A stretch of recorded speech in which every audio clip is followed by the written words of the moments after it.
जय विष्णु भगवान। आइए शुरू करते हैं लक्ष्मी माता और विष्णु भगवान की बहुत ही प्यारी सी कहानी। धार्मिक शास्त्रों में भगवान श्री हरि और माता लक्ष्मी जी से जुड़े अनेक प्रसंग मिलते हैं, जिनमें उनके पुत्र के जन्म की कथा सुनाई जाती है। हिंदू धर्म में भगवान विष्णु का इस सृष्टि का पालनहार माना जाता है, तो माता लक्ष्मी जी को सुख और समृद्धि व धन की देवी माना गया है।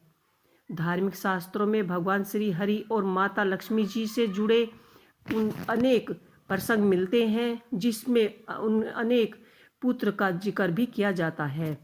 बेहद कम लोग जानते हैं कि श्री हरि भगवान विष्णु और माता पार्वती को एक पुत्र भी था।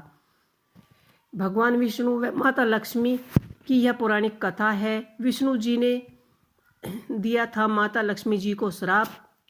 देवी भगवान पुराण के 6 स्कंद में श्री हरि विष्णु और माता पार्वती के पुत्र का वर्णन मिलता है। एक कथा के अनुसार श्री हरि विष्णु ने लक्ष्मी जी को घोड़ी होने का श्राप दे दिया था। इसके बाद लक्ष्मी जी घोड़ी बनकर तमसा नदी के पास नदी के संगम पर जाकर रहने लगी थी। वहां लक्ष्मी जी ने भगवान शिव की आराधना की और लक्ष्मी जी की भक्ति भाव देखकर भगवान शिव ने प्रसन्न होकर लक्ष्मी जी को वरदान दिया कि जल्द ही श्री हरि विष्णु उनका सानिध्य प्राप्त करके उनसे पुत्र की प्राप्ति होगी।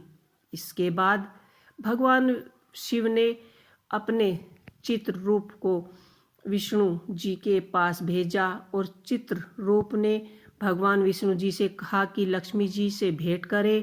तब विष्णु जी ने कहा कि मैं लक्ष्मी जी से भेंट करने जाऊंगा। शिव जी के वरदान स्वरूप लक्ष्मी को वापस लेकर आऊंगा। इसके बाद भगवान विष्णु आश्चर्य का रूप धारण करके तमसा और यमुना नदी के किनारे पहुंच गए, जहां लक्ष्मी माता घोड़ी के रूप में बैठी हुई थी। माँ लक्ष्मी ने घोड़े के रूप में विष्णु भगवान जी को पहचान लिया और इसीलिए संयोग से एक हेया नाम का बालक उत्पन्न हुआ और उन्होंने उस बालक को वहीं पर छोड़ दिया और माता लक्ष्मी जी को लेकर वहां से आ गए। दूसरी तरफ एक हीरवर्म नामक का राजा भगवान श्री हरि विष्णु जैसे बालक की प्राप्ति के लिए विष्णु जी की तपस्या कर रहा था। उसकी तपस्या से प्रसन्न होकर विष्णु भगवान जी ने हरिवर्मा को दर्शन दिए और कहा कि मैंने एक पुत्र उत्पन्न किया है, जिसे तुम अपना पुत्र समझकर ले जाओ। यह बालक तमसा और यमुना नदी के किनारे है। राजा हीरवर्मा बालक को अपने साथ ले गए। आगे चलकर वह बालक एक वीर नाम से प्रसिद्ध हुआ। तो ये आपको छोटी सी कहानी कैसी लगी, हमें कमेंट बॉक्स में लिख के अवश्य बताइएगा।